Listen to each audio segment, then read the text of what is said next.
Hi there, I'm Nathan Cancel. Welcome to Cancel's Kitchen. Today, we're going to be doing some country-style beef ribs in an Instant Pot.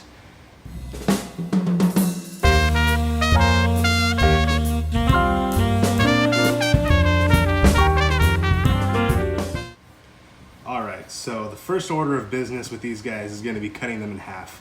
As you can see, these are extremely long for what I need, and to fit them in the Instant Pot properly, we're going to have to downsize. Now, we're going to cover them in a liberal coating of your favorite seasoning. Don't worry about the excess that gets on the pan. We'll use that.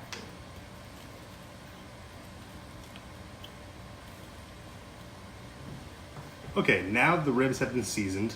Next step is going to be browning. So now we're going to set our Instant Pot to the saute setting.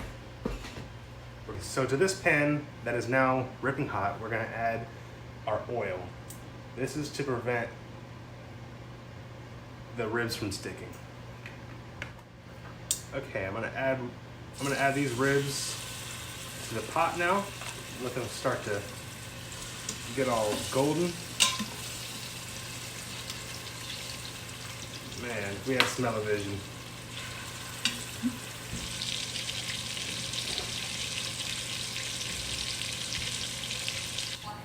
Now that we've gotten all of our ribs seared off, we are going to add some chicken stock to deglaze the pan.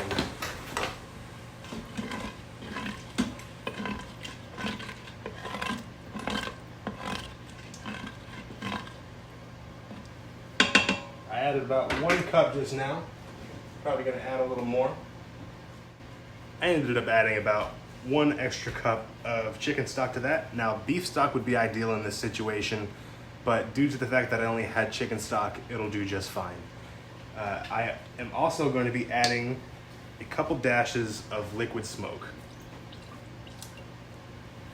That is just to put that natural smoke flavor into the meat without having to use a smoker. Now, it's definitely not going to beat wood chunks anytime soon, but it definitely does a good job. Next, we're going to be adding some apple cider vinegar. You can also use apple juice in this situation, but I personally like the way apple cider vinegar works with the meat better. That I added about, let's call it a 1/4 cup, maybe 2/4, maybe half a cup.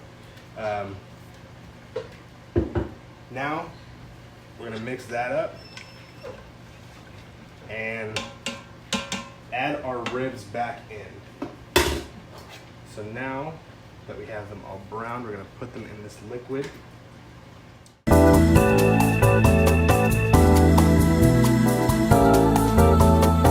Last rib going in.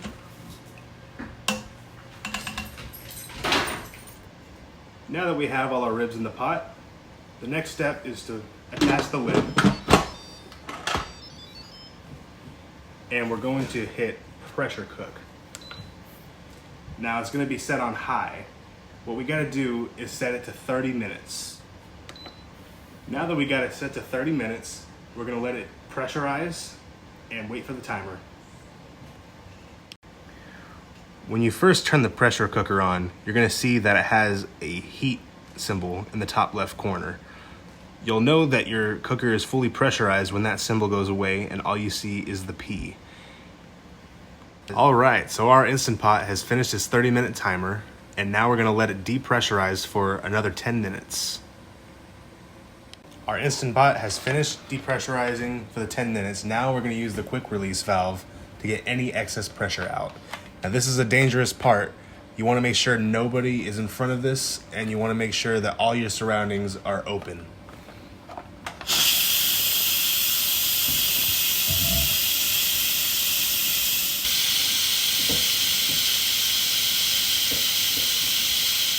Now it's time to take the lid off this bad boy.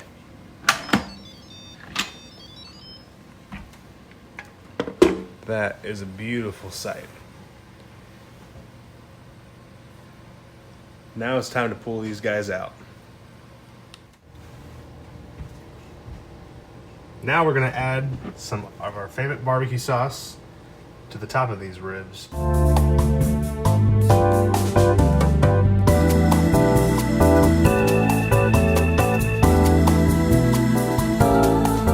Next, we're gonna put some brown sugar on top of this just to candy it up a little bit once we put it in the broiler.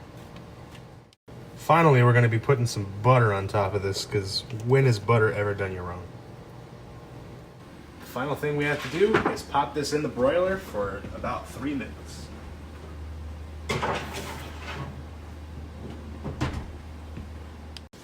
All right, so now our ribs are done in the broiler. We just take these out of the oven. These are looking beautiful. All right. We're gonna let these cool for a second, and then we're gonna dig in. All right, y'all, I'm gonna give this a first bite. This is looking absolutely delicious. I got some rice here, and I poured a little bit of the drippings over the top of this because I just couldn't help it. Had to. All right.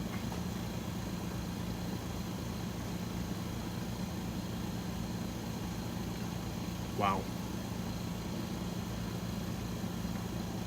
That is a mighty fine piece of meat right there. If you ever get the chance to try some country style beef ribs, I'd suggest it. Thank you for watching this video. I'm definitely going to be working on more. Please subscribe, and I'll catch you later.